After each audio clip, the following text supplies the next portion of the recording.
welcome. Let's jump right into this one. Was Superman better off dead? Before we answer that question, was Superman better off dead, can you name off the top of your head 5 Superman villains that are not Lex Luthor, Zod, or Doomsday? Can you even name 5 Superman villains? Not DC villains, not people that have Superman villains. I used to buy Superman monthly. I used to buy and read Superman monthly. And it took me like 2 hours sitting there racking my brain to come up with 5 Superman villains. Just Batman, for example. You have Hugo Strange, you have Black Mask, you have Killer Croc, you have Hush, you have Mad Hatter. There's 5 Batman villains right off the top of my head that have not appeared in a Batman movie. A couple of them have appeared in other movies, but they have not appeared in a Batman movie. And that's eliminating everybody like the Joker, Two-Face, Penguin, Bane, Ra's al Ghul, Catwoman, Poison Ivy. Superman, you eliminate 3 of his villains and you're going to have a hard time naming 5 more. Use the Batman comparison again with the movies. Look at all the Batman villains that have been in Batman movies. They've used the Joker, twice in a Batman movie in the past, since I've been alive. They've used the Joker twice. Where Superman has used at least 4, I think, Lex Luthor. 2 with General Zod, who's not even really a character in the comics. There's like 6 different versions of General Zod in the comic books. Which General Zod is even real? It's more of a character that was made for the movies. And over the years, they've tried to put him in the comics, and it's just he's not really a character in the comics. And then you had the movie with Doomsday, who they made General Zod Doomsday in the movie. And that's basically it with Superman villains on the big screen. Ever. Just Batman Returns, and Batman Forever. You got the Joker, Penguin, Catwoman, Two-Face, and Riddler. 5 different villains in 3 movies. Superman has had 7 movies with 3 villains. Superman's the type of character, he doesn't have a lot of vulnerabilities. He's not the easiest type of character for there to be stakes.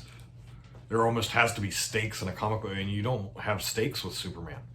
He died once and they brought him right back, which we're going to get to. That pretty much eliminated any stakes you could ever have with that character right there. So let's talk about, should he have stayed dead back in 1991? What happened back then? Sales were going down. Sales were suffering with DC because of the launch of Image Comics that kind of hit DC. So they needed to bolster some sales. They were going to have Lois Lane and Superman get married. Lois and Clark, the TV series, I believe, had that as their season finale. So it was happening around the same time, and they decided, well, we can't have them married in the comics now because they're getting married on the TV show. And it's not going to be anything special. One of the editors at the meeting, I guess, threw out the idea, just kill him. And that's the idea that took shape, and that's what they went with. They decided, okay, we're going to kill Superman. And when they did this, the plan was always for him to be dead and to turn around and be resurrected and come back. But that's not how they presented it to the general public. They presented it, this is Superman dying. This is the death of Superman. Their marketing was the first problem on that. They should have let people know right up front, Superman's coming back in a year. We're just killing him off right now for storyline reasons. That's what they should have said to the press, but they pretty much made it out that Superman was dead. Superman was dying. People are buying 10, 20 copies of this comic because they thought it's the death of Superman. This is going to put my kids through college. There's no way this can lose. You will never see a comic book that was as hyped as that one ever again. And it's partly because of the promises that were made and the promises that weren't kept. Then a year later, DC brings Superman back. When they did that, that was the first spark of the comic book collapse of the 1990s. Almost destroyed the entire industry. And it would have happened eventually. It was a bubble, and the bubble was going to burst. But it was the death of Superman that caused the first burst.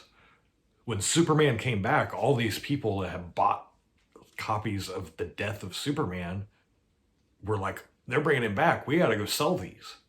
So they went to sell them at the comic shops, only to find out that they couldn't sell them. They didn't want them. They had probably 50, 60 copies in the back. They didn't want them. You're sitting there holding them. They maybe gave you 50 cents, $1 per copy. Where just 6 months ago, people were spending 50 to $100 for a copy. That started the collapse. That started the end of the speculator boom, the end of the comic book bubble, and almost the death of the comic book industry. And that was the spark that ignited it right there. So they killed Superman off in a stunt just to get more readers. They brought him back, and that event turned away a bunch of readers. And in the time since he's been back, if you really go back and read the storylines, the big crossover events, everything that's happened in DC Comics since Superman's been back, he's not that essential. For the most part, you didn't need Superman to tell all these stories over the last 30 years since the death of Superman. You could have told them without him.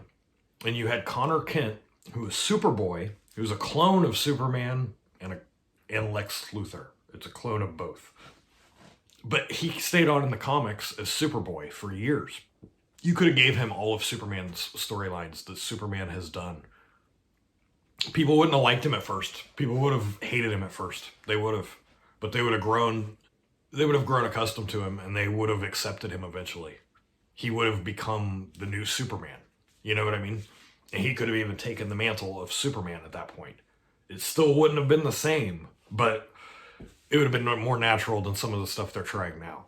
He could have grown into the role. You could have been reading as he's Superboy with the Teen Titans, and then something along the way as he's getting older, some kind of big event will happen in his life that would transform him from Superboy to Superman, and he'd finally take the mantle.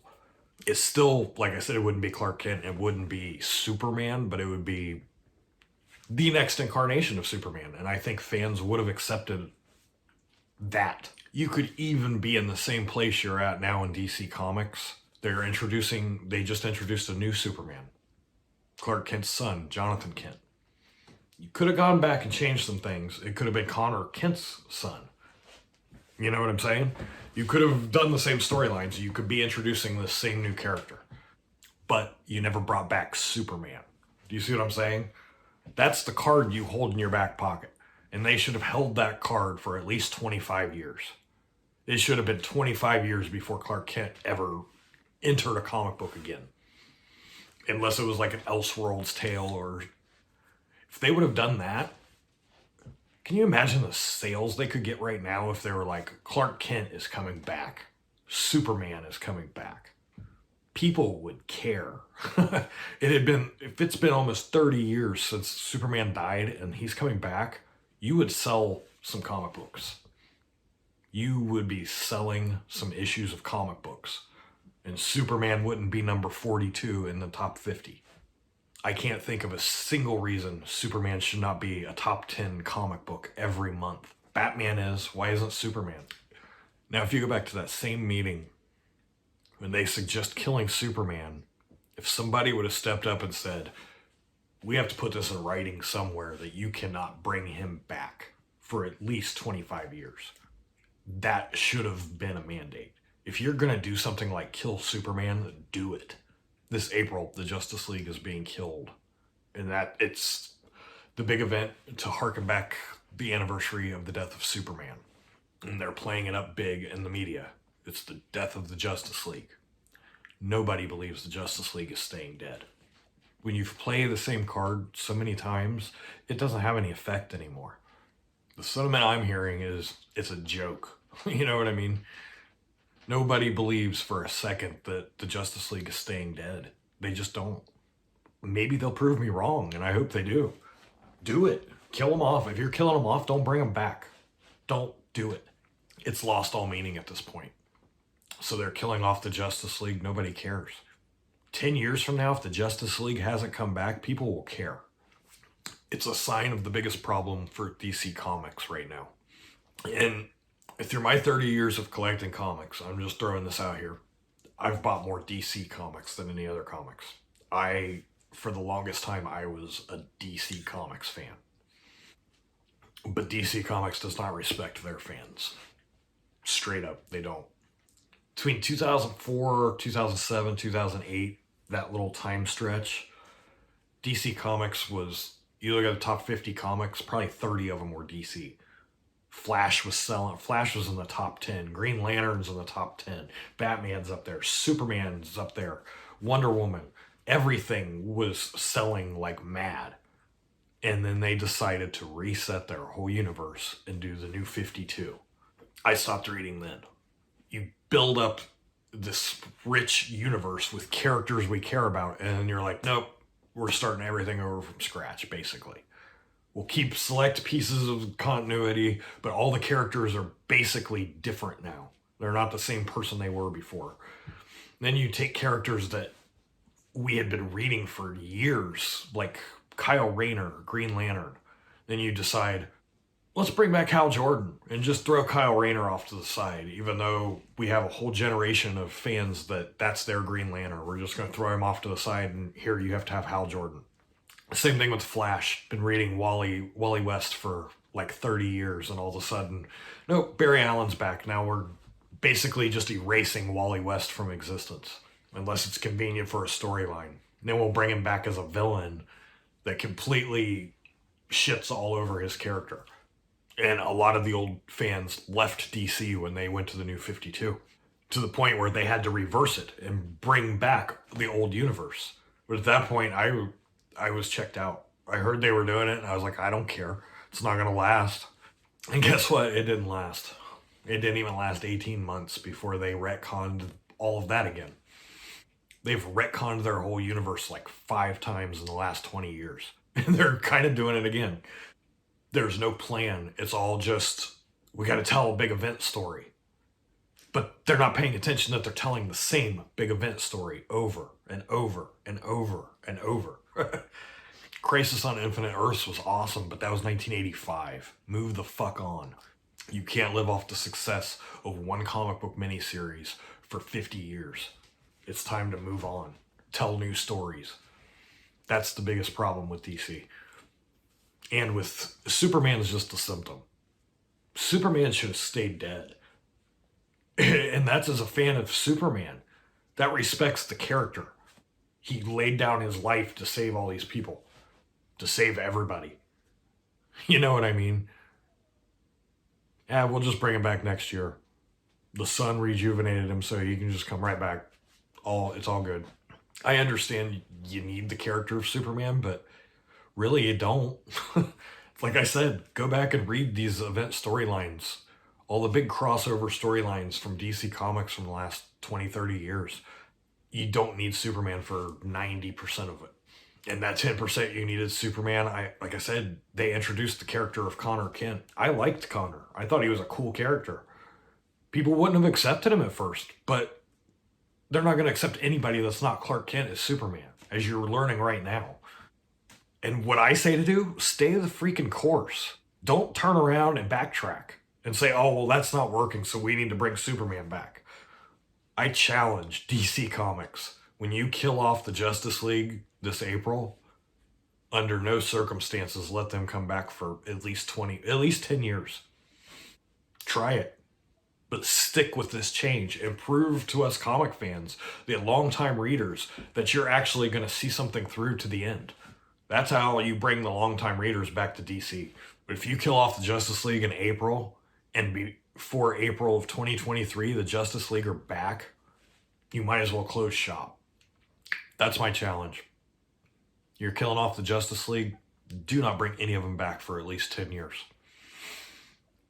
Stay the course with the new versions of these characters that you want us to accept. Stay the course with them. You know, do it. I'm not saying they're going to fail. I'm saying I hope they take off. But nobody's going to care about these characters if you retcon them in a year or 2 years or in 6 months. You know, you're going to have to stay the course this time. First time you had support of long-time comic book readers. Most of them were clued in. Most of the comic book readers were clued in Superman was coming back. They never thought he was dying. It was the mainstream that was brought into comic books that were led to believe that Superman was dying. When really, that's what they should have done. That's what they should have done. You've removed any stakes for Superman. We know he's not going away. You've removed stakes from the DC universe. Every character that's ever died in DC has been brought back. I don't think there's one left that has not been brought back. Unless it's been recent, but they'll be brought back. At least with Marvel, you still have Uncle Ben. At least there's one death in comics that had stakes.